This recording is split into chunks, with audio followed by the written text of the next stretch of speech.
संक्षिप्त शिव पुराण रुद्र संहिता देवताओं द्वारा भगवान शिव की स्तुति। भगवान शिव का देवता आदि के अंगों के ठीक होने और दक्ष के जीवित होने का वरदान। श्री हरि आदि के साथ यज्ञ मंडप में पधार करके शिव का दक्ष को जीवित करना तथा दक्ष और विष्णु आदि के द्वारा उनकी स्तुति। देवताओं ने भगवान शिव जी की अत्यंत विनय के साथ स्तुति करते हुए अंत में कहा, आप पर उत्कृष्ट परमेश्वर प्रातपर और प्रातपर भर हैं।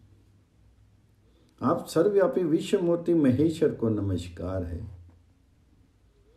आप विष्णु कलत्र, विष्णु क्षेत्र, भानु, भैरव, शरणागत वत्सल, त्र्यंबक तथा विहरणशील हैं। आप मृत्युंजय हैं, शोक भी आपका ही रूप है। आप त्रिगुण एवं गुण आत्मा हैं। चंद्रमा, सूर्य और अग्नि आपके नेत्र हैं। आप सबके कारण और धर्म मर्यादा स्वरूप हैं। आपको नमस्कार है। आपने अपने ही तेज से संपूर्ण जगत को व्याप्त कर रखा है। आप निर्विकार, प्रकाशपूर्ण, चिदानंद स्वरूप परम ब्रह्म परमात्मा हैं। महेश्वर, ब्रह्मा, विष्णु, इंद्र और चंद्र आदि समस्त देवता तथा मुनि आपसे ही उत्पन्न हुए हैं। क्योंकि आप अपने शरीर को 8 भागों में विभक्त करके समस्त संसार का पोषण करते हैं, इसलिए अष्टमूर्ति कहलाते हैं। आप सबके आदि कारण करना में ईश्वर हैं। आपके भय से ये वायु चलती है, आपके भय से अग्नि जलाने में का काम करती है, आपके भय से सूर्य तपता है और आपके ही भय से मृत्यु सब और दौड़ती फिरती है। दया सिंधु महेशान परमेश्वर प्रसन्न होइए। हम नष्ट और अचेत हो रहे हैं, अतः सदा ही हमारी रक्षा कीजिए, रक्षा कीजिए। नाथ करुणानिधि शंभो, आपने अब तक नाना प्रकार की आपत्तियों से जिस तरह हमें सदा सुरक्षित रखा है, उसी तरह आज भी आप हमारी रक्षा कीजिए। नाथ दुर्गेश, आप शीघ्र कृपा करके इस अपूर्ण यज्ञ का और प्रजापति दक्ष का भी उद्धार कीजिए। बाघ को अपनी आंखें मिल जाएं, यजमान दक्ष जीवित हो जाए, पूषा के दांत जम जाएं और भृगु की दाढ़ी मुंह पहले जैसी हो जाए। शंकर, आयुधों और पत्थरों की वर्षा से जिनके अंग भंग हो गए हैं, उन देवता आदि पर आप श्रद्धा अंगे करें, जिससे उन्हें पूर्णता आरोग्य लाभ हो। नाथ, यज्ञ कर्म पूर्ण होने पर जो कुछ शेष रहे वह सब आपका पूरा पूरा भाग हो, उसमें और कोई हस्तक्षेप नहीं करे। रुद्रदेव, आपके भाग से ही यज्ञ पूर्ण हो, अन्यथा नहीं। ऐसा कहकर के मुझ ब्रह्मा के साथ सभी देवता अपराध क्षमा कराने के लिए उद्यत होकर हाथ जोड़ करके भूमि पर दंड के समान पड़ गए। ब्रह्मा जी कहते हैं, नारद, मुझ ब्रह्मा, लोकपाल, प्रजापति तथा मुनियों सहित श्रीपति विष्णु के अनुनय विनय करने पर परमेश्वर शिव प्रसन्न हो गए। देवताओं की आश्वासन दे हंस करके उन पर परम अनुग्रह करते हुए करुणानिधान परमेश्वर शिव ने कहा। श्री महादेव जी बोले, सुरश्रेष्ठ ब्रह्मा और विष्णुदेव, आप दोनों सावधान होकर के मेरी बात सुनिए। मैं सच्ची बात कहता हूँ। तात, आप दोनों की सभी बातों को मैंने सदा माना है। दक्ष के यज्ञ का ये विध्वंस मैंने नहीं किया है। दक्ष स्वयं ही दूसरों से द्वेष करते थे। दूसरों के प्रति जैसा बर्ताव किया जाएगा वह अपने लिए ही फलित होगा। अतः ऐसा कर्म कभी नहीं करना चाहिए जो दूसरों को कष्ट देने वाला हो। दक्ष का मस्तक जल गया है, इसलिए इनके सिर के स्थान में बकरे का सिर जोड़ दिया जाएगा। भाग देवता मित्र की आंख से अपने यज्ञ भाग को देखें। तात पूषा नामक देवता जिनके दांत टूट गए हैं, यजमान के दांतों से भली भांति पीसे हुए यज्ञ अन्न का भक्षण करें। ये मैंने सच्ची बात बताई है। मेरा विरोध करने वाले भृगु की दाढ़ी के स्थान में बकरे की दाढ़ी लगा दी जाए। शेष सभी देवताओं के जिन्होंने मुझे यज्ञ भाग के रूप में यज्ञ की अवशिष्ट वस्तुएं दी हैं, सारे अंग पहले की भांति ठीक हो जाएं। अधर्वियों आदि याज्ञिकों में से जिनकी भुजाएं टूट गई हैं, वे अश्विनी कुमार की भुजाओं से, और जिनके हाथ नष्ट हो गए हैं, वे पूषा के हाथों से अपने काम चलावें। यह मैंने आप लोगों के प्रेमवश कहा है। ब्रह्मा जी कहते हैं, नारद, ऐसा कहकर के वेद का अनुसरण करने वाले सुर सम्राट चारपति दयालु परमेश्वर महादेव जी चुप हो गए। भगवान शंकर का वह भाषण सुनकर के श्री विष्णु और ब्रह्मा सहित संपूर्ण देवता संतुष्ट होकर के उन्हें तत्काल साधुवाद देने लगे। तदनंतर भगवान शंभु को आमंत्रित करके मुझे ब्रह्मा और देव ऋषि के साथ श्री विष्णु अत्यंत हर्षपूर्वक पुनः दक्ष की यज्ञशाला की ओर चले। इस प्रकार उनकी प्रार्थना से भगवान शंभो विष्णु आदि देवताओं के साथ कनखल में स्थित प्रजापति दक्ष की यज्ञशाला में पधारे। उस समय रुद्र देव ने वहां यज्ञ का और विशेषता देवताओं तथा ऋषियों का जो वीरभद्र के द्वारा विध्वंस किया गया था उसे देखा। स्वाहा स्वधा पूषा तुष्टि धृति षष्टि अन्य समस्त ऋषि पितर अग्नि तथा अन्य बहुत से यक्ष गंधर्व और राक्षस वहां पड़े थे। उनमें से कुछ लोगों के अंग तोड़ डाले गए थे, कुछ लोगों के बाल नोच लिए गए थे, और कितने ही उस सम्रांगन में अपने प्राणों से हाथ धो बैठे थे। उस यज्ञ की वैसी दुरावस्था देख करके भगवान शंकर ने अपने गण नायक महापराक्रमी वीरभद्र को बुला करके हंसते हुए कहा, महाबाहु वीरभद्र, ये तुमने कैसा काम किया। तात, तुमने थोड़ी ही देर में देवता तथा ऋषि आदि को बड़ा भारी दंड दे दिया।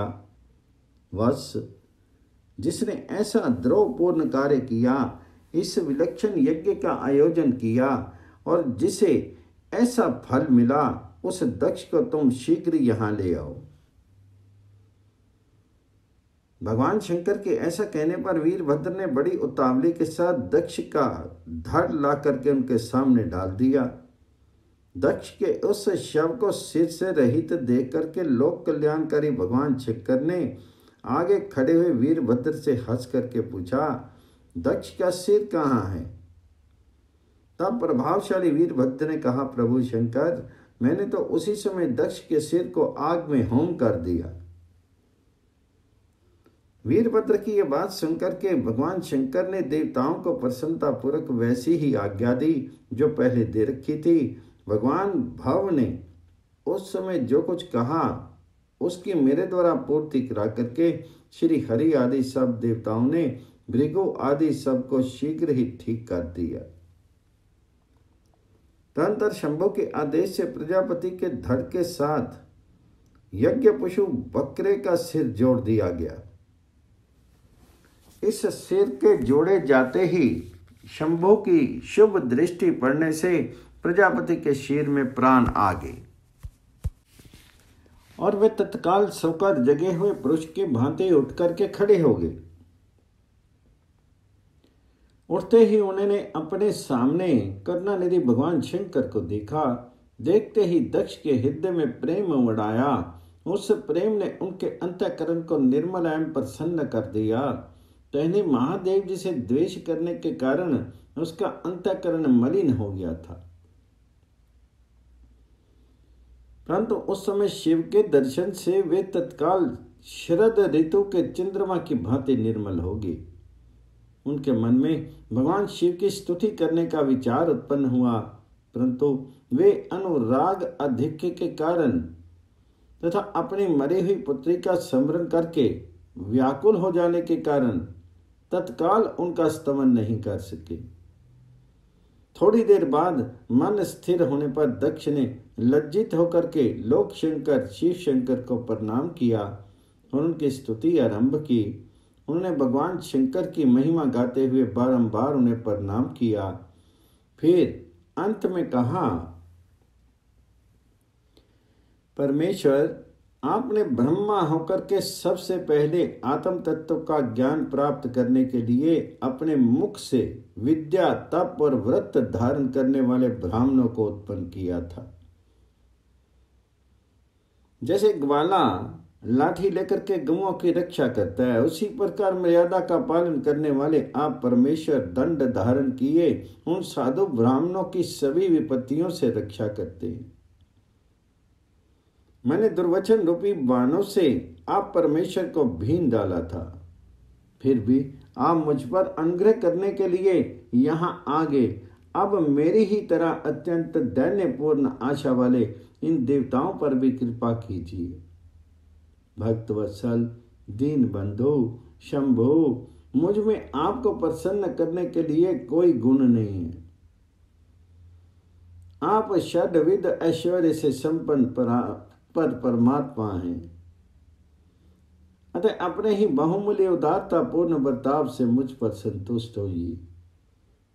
ब्रह्मा जी कहते हैं, नारद, इस प्रकार लोक कल्याणकारी महाप्रभु महेश्वर शंकर की स्तुति करके विनीत चित्त प्रजापति दक्ष चुप हो गए। तदनंतर श्री विष्णु ने हाथ जोड़ करके भगवान ऋषभ ध्वज को प्रणाम करके प्रसन्नतापूर्वक हृदय और बाष्प गदगद वाणी द्वारा उनकी स्तुति प्रारंभ की। तदनंतर मैंने कहा, देव देव महादेव, करुणा सागर प्रभु, आप स्वतंत्र परमात्मा हैं, अद्वितीय एवं अविनाशी परमेश्वर हैं। देव, ईश्वर, आपने मेरे पुत्र पर अनुग्रह किया। अपने अपमान की ओर कुछ भी ध्यान न देकर के दक्ष के यज्ञ का उद्धार किया। देवीश्वर, आप प्रसन्न होइए और समस्त शापों को दूर कर दीजिए। आप संज्ञान हैं, अतः आप ही मुझे कर्तव्य की ओर प्रेरित करने वाले और आप ही अकर्तव्य रोकने वाले हैं। महामुनि, इस प्रकार परम महेश्वर की स्तुति करके मैं दोनों हाथ जोड़ करके मस्तक झुका करके खड़ा हो गया। तब सुंदर विचार रखने वाले इंद्र आदि देवता और लोकपाल शंकर देव की स्तुति करने लगे। इस समय भगवान शिव का मुखारविंद प्रसन्नता से खिल रहा था। उनके इसके बाद प्रसन्न चित्त हुए समस्त देवताओं, दूसरे दूसरे सिद्धों, ऋषियों और प्रजापतियों ने भी शंकर जी का सहर्ष स्तमन किया। इसके अतिरिक्त उपदेवों, नागों, सदस्यों तथा ब्राह्मणों ने पृथक पृथक प्रणाम पूर्वक बड़े भक्ति भाव से उनकी स्तुति की। अध्याय 41-42 पूर्ण। 43 अध्याय में भगवान शिव का दक्ष को अपनी भक्त वत्सलता, ज्ञानी भक्त की श्रेष्ठता तथा तीनों देवताओं की एकता बताना, दक्ष का अपने यज्ञ को पूर्ण करना, सब देवता आदि का अपने अपने स्थान को जाना, सती खंड का उपसंहार और महात्म्य। ब्रह्मा जी कहते हैं, नारद, इस प्रकार श्री विष्णु के, मेरे, देवताओं और ऋषियों के तथा अन्य लोगों के स्तुति करने पर महादेव जी बड़े प्रसन्न हुए। फिर उन शंभु ने समस्त ऋषियों, देवता आदि को कृपा दृष्टि से देख करके तथा मुझे ब्रह्मा और विष्णु का समाधान करके दक्ष से इस प्रकार कहा। महादेव जी बोले, प्रजापति दक्ष, मैं जो कुछ कहता हूं सुनो। मैं तुम पर प्रसन्न हूं। यद्यपि मैं सबका ईश्वर और स्वतंत्र हूं, तो भी सदा ही अपने भक्तों के अधीन रहता हूं। 4 प्रकार के पुण्य आत्मा पुरुष मेरा भजन करते हैं। दक्ष प्रजापति, उन चारों भक्तों में पूर्व की अपेक्षा उत्तरोत्तर श्रेष्ठ है। उनमें पहला आर्त, दूसरा जिज्ञासु, तीसरा अर्थार्थी और चौथा ज्ञानी है। पहले के 3 तो सामान्य श्रेणी के भक्त हैं, किंतु चौथा का अपना विशेष महत्व है। उन सब भक्तों में चौथा ज्ञानी ही मुझे अधिक प्रिय है। ये मेरा रूप माना गया है, उससे बढ़कर के दूसरा कोई मुझे प्रिय नहीं है। ये मैं सत्य सत्य कहता हूँ। मैं आत्मज्ञ हूँ। वेद वेदांग के पारगामी विद्वान ज्ञान के द्वारा मुझे जान सकते हैं। जिनकी बुद्धि मंद है वे ही ज्ञान के बिना मुझे पाने का प्रयत्न करते हैं। कर्म के अधीन हुए मूढ़ मानव मुझे वेद, यज्ञ, दान और तपस्या द्वारा भी कभी नहीं पा सकते। अतः दक्ष, आज से तुम बुद्धि के द्वारा मुझ परमेश्वर को जान करके ज्ञान का आश्रय लेकर के समाहित चित्त होकर के कार्य करो। प्रजापति, तुम उत्तम बुद्धि के द्वारा मेरी दूसरी बात भी सुनो।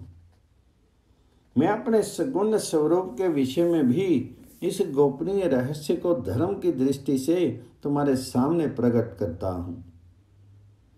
जगत का परम कारण रूप मैं ही ब्रह्मा और विष्णु हूं।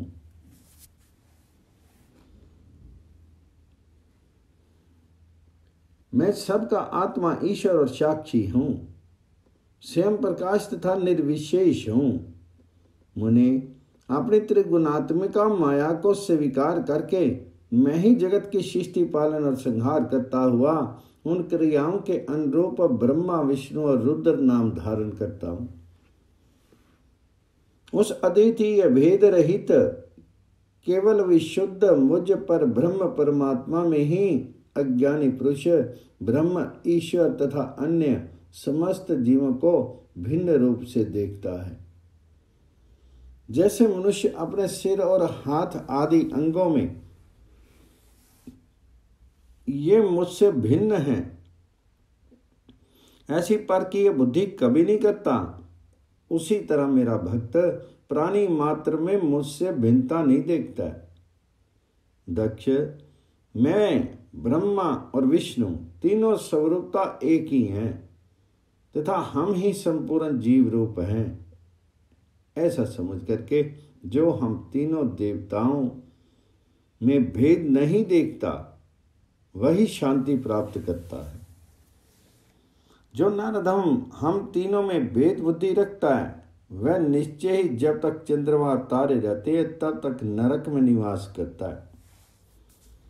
दक्ष, यदि कोई विष्णु भक्त होकर के मेरी निंदा करेगा और मेरा भक्त होकर के विष्णु की निंदा करेगा तो तुम्हें दिए हुए पूर्वोक्त सारे शाप उन्हीं दोनों को प्राप्त होंगे और निश्चय ही उन्हें तत्व ज्ञान की प्राप्ति नहीं हो सकती।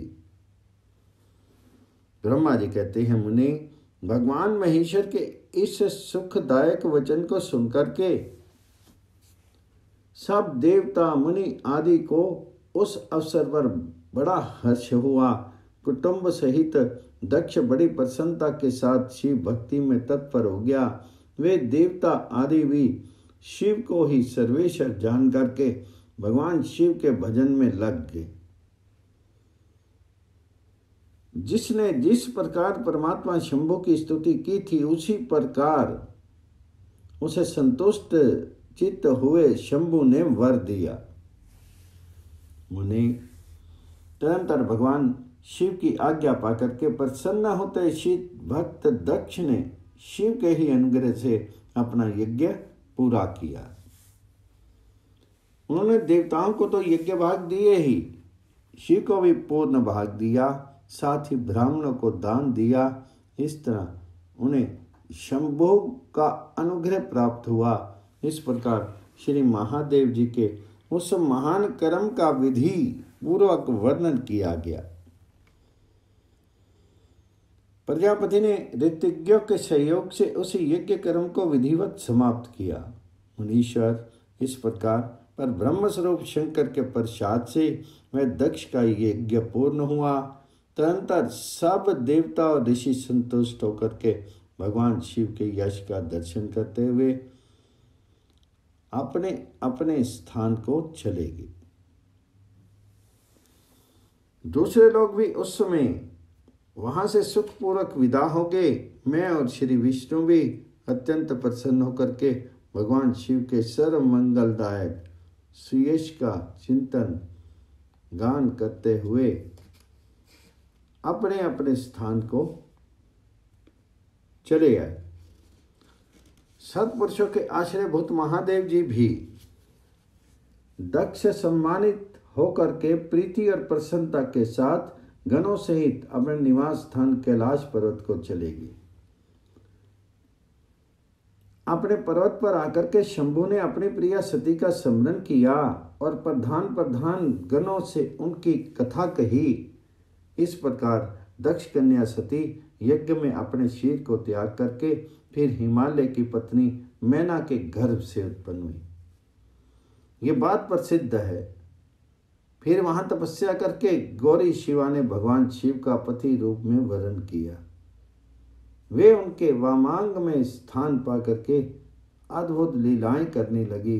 नारद, इस तरह मैंने तुमसे सती के परम अद्भुत दिव्य चरित्र का वर्णन किया है, जो भोग और मोक्ष को देने वाला तथा संपूर्ण कामनाओं को पूर्ण करने वाला है। ये उपाख्यान पाप को दूर करने वाला, पवित्र एवं परम पावन है। स्वर्ग, यश तथा आयु को देने वाला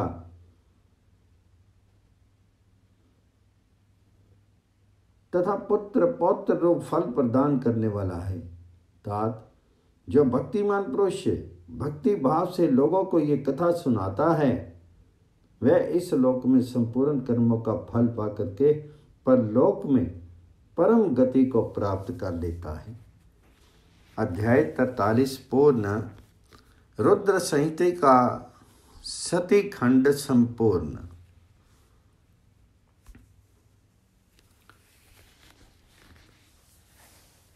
रुद्र संहिता तृतीय पार्ती खंड। हिमालय के स्थावर जंगम त्रिविध स्वरूप एवं दिव्य तत्व का वर्णन, मैना के साथ उनका विवाह तथा मैना आदि को पूर्व जन्म में प्राप्त हुए सनक आदि के शाप एवं वरदान का कथन। नारद ने पूछा, ब्राह्मण, पिता के यज्ञ में अपने शीत का परित्याग करके दक्ष कन्या जगदम्बा सती देवी किस प्रकार गिरिराज हिमालय की पुत्री हुई? किस तरह अत्यंत उग्र तपस्या करके उन्होंने पुनः शिव को ही पति रूप में प्राप्त किया? ये मेरा प्रश्न है। आप इस पर भली भांति और विशेष रूप से प्रकाश डालिए। तो ब्रह्मा जी ने कहा, मुनि नारद, तुम पहले पार्थिव की माता के जन्म, विवाह और अन्य भक्ति वर्धक पावन चरित्र सुनो। मुनि श्रेष्ठ, उत्तर दिशा में पर्वतों का राजा हिमवान नामक महान पर्वत है, जो महान तेजस्वी और समृद्धिशाली है। उसके दो रूप प्रसिद्ध हैं, एक स्थावर और दूसरा जंगम। मैं संक्षेप से उनके सूक्ष्म स्थावर स्वरूप का वर्णन करता हूँ। वह रमणीय पर्वत नाना प्रकार के रत्नों का आकार अर्थात खान है और पूर्व तथा पश्चिम समुद्र के भीतर प्रवेश करके इस तरह खड़ा है, मानो भूमंडल को नापने के लिए कोई मानदंड हो। वह नाना प्रकार के वृक्षों से व्याप्त है और अनेक शिखरों के कारण विचित्र शोभा से संपन्न दिखाई देता है। सिंह, व्याघ्र आदि पशु सदा सुख पूर्वक उसका सेवन करते हैं। हिम का तो वह भंडार ही है, इसलिए अत्यंत उग्र जान पड़ता है। भांति भांति के आश्चर्यजनक दृश्यों से उनकी विविध शोभा होती है। देवता, ऋषि, सिद्ध और मुनि उस पर्वत का आश्रय लेकर के रहते हैं। भगवान शिव को वह बहुत ही प्रिय है। तपस्या करने का स्थान है। स्वरूप से ही वह अत्यंत पवित्र और महात्माओं को भी पावन करने वाला है। तपस्या में वह अत्यंत शीघ्र सिद्धि प्रदान करता है। अनेक प्रकार के धातुओं की खान और शुभ है। वही दिव्य शीत धारण करके सर्वांग सुंदर रमणीय देवता के रूप में भी स्थित है। भगवान विष्णु का अविकृत अंश है, इसलिए वह शैलराज साधु संतों को अधिक प्रिय है। एक समय गिरिवर हिमवान ने अपनी कुल परंपरा की स्थिति और धर्म की वृद्धि के लिए देवताओं तथा पितरों का हित करने की अभिलाषा से अपना विवाह करने की इच्छा की। मुनीश्वर, उस अवसर पर संपूर्ण देवता अपने स्वार्थ का विचार करके दिव्य पितरों के पास आकर के उनसे प्रसन्नता पूर्वक बोले। देवताओं ने कहा, पितरों, आप सब लोग प्रसन्नचित्त होकर के हमारी बात सुने, और यदि देवताओं का कार्य सिद्ध करना आपको भी अभीष्ट हो तो शीघ्र वैसा ही करें। आपकी ज्येष्ठ पुत्री जो मैना नाम से प्रसिद्ध है, वह मंगल रूपनी है। उसका विवाह आप लोग अत्यंत प्रसन्नता पूर्वक हिमवान पर्वत से कर दें। ऐसा करने पर आप सब लोगों की श्रद्धा महान लाभ होगा और देवताओं के दुखों का निवारण भी पग पग पर होता रहेगा। देवताओं की यह बात सुनकर के पितरों ने परस्पर विचार करके स्वीकृति दे दी और अपनी पुत्री मैना को विधि पूर्वक हिमालय के हाथ में दे दिया। उस परम मंगल में विवाह में बड़ा उत्सव मनाया गया। मुनीश्वर नारद सेना के साथ मैना के साथ हिमालय के शुभ विवाह का ये सुखद प्रसंग मैंने तुमसे प्रसन्नता पूर्वक कहा है। अब और क्या सुनना चाहते हो? तो नारद जी ने पूछा, विधे विद्वान, आप आदर पूर्वक मेरे सामने मैना की उत्पत्ति का वर्णन कीजिए। उसे किस प्रकार शाप प्राप्त हुआ था ये कहिए और मेरे संदेह का निवारण कीजिए। ब्रह्मा जी बोले, मुनि, मैंने अपने दक्ष नामक जिस पुत्र की पहले चर्चा की है उसके 60 कन्याएं हुई थी, जो सृष्टि की उत्पत्ति में कारण बनी। नारद, दक्ष ने कश्यप आदि श्रेष्ठ मुनियों के साथ उसका विवाह किया था। ये सब वृत्तांत तो तुम्हें विदित ही है। अब प्रस्तुत विषय को सुनो। उन कन्याओं में से एक सौधा नाम की कन्या थी, जिसका विवाह उन्होंने पितरों के साथ किया। सौधा की 3 पुत्रियां हुई, जो सौभाग्यशालिनी तथा धर्म की मूर्ति थी। उनमें से ज्येष्ठ पुत्री का नाम मैना था, मंजरी धन्या के नाम से प्रसिद्ध थी, और सबसे छोटी कन्या का नाम कलावती था। ये सारी कन्याएं पितरों की मानसी पुत्रियां थी। उनके मन में प्रकट हुई थी। इनका जन्म किसी माता के गर्भ से नहीं हुआ था, अतः वे अयोनिजा थी। केवल लोक व्यवहार से श्रद्धा की पुत्री मानी जाती थी। इसके सुंदर नामों का कीर्तन करके मनुष्य संपूर्ण अभीष्ट को प्राप्त कर लेता है। ये सदा संपूर्ण जगत की वंदनीय लोक माताएं हैं और उत्तम अभ्युदय से शोभित रहती हैं। सब की सब परम योगिनी, ज्ञान निधि तथा तीनों लोकों में सर्वत्र जा सकने वाली। मुनीश्वर, एक समय में तीनों बहनें भगवान विष्णु के निवास स्थान श्वेत द्वीप में उनका दर्शन करने के लिए गई। भगवान विष्णु को प्रणाम और भक्ति पूर्वक उनकी स्तुति करके वे उन्हीं की आज्ञा से वहां ठहर गई। उस समय वहां संतों का बड़ा भारी समाज एकत्र हुआ था। मुने, उसी अवसर पर मेरे पुत्र सनक आदि सिद्धगण भी वहां गए और श्री हरि की स्तुति वंदना करके उन्हीं की आज्ञा से वहां ठहर गए। सनक आदि मुनि देवताओं के आदि पुरुष और संपूर्ण लोकों में वंदित है। वे जब वहां आकर खड़े हुए उस समय श्वेत द्वीप के सब लोगों ने देख करके प्रणाम करते हुए उठ करके खड़े हो गए, परंतु ये तीनों बहनें उन्हें देखकर भी वहां नहीं उठी। इससे सनत कुमार ने उनको मर्यादा रक्षार्थ उन्हें स्वर्ग से दूर होकर के नर स्त्री बनने का शाप दे दिया। फिर उनके प्रार्थना करने पर वे प्रसन्न हो गए और बोले। सनत कुमार ने कहा, पितरों की तीनों कन्याओं, तुम प्रसन्नचित्त होकर के मेरी बात सुनो। ये तुम्हारे शोक का नाश करने वाली और सदा ही तुम्हें सुख देने वाली, तुम में से जो ज्येष्ठ है वह भगवान विष्णु की अंशभूता हिमालय गिरी की पत्नी हो। उससे जो कन्या होगी वह पार्थी के नाम से विख्यात होगी। पितरों की दूसरी प्रिय कन्या योगिनी धन्या नामक जनक की पत्नी होगी। उसकी कन्या के रूप में महालक्ष्मी अवतीर्ण होगी, जिसका नाम सीता होगा। इसी प्रकार पितरों की छोटी पुत्री कलावती द्वापर के अंतिम भाग में वृषभानु वैश्य की पत्नी होगी और उसकी प्रिय पुत्री राधा के नाम से विख्यात होगी।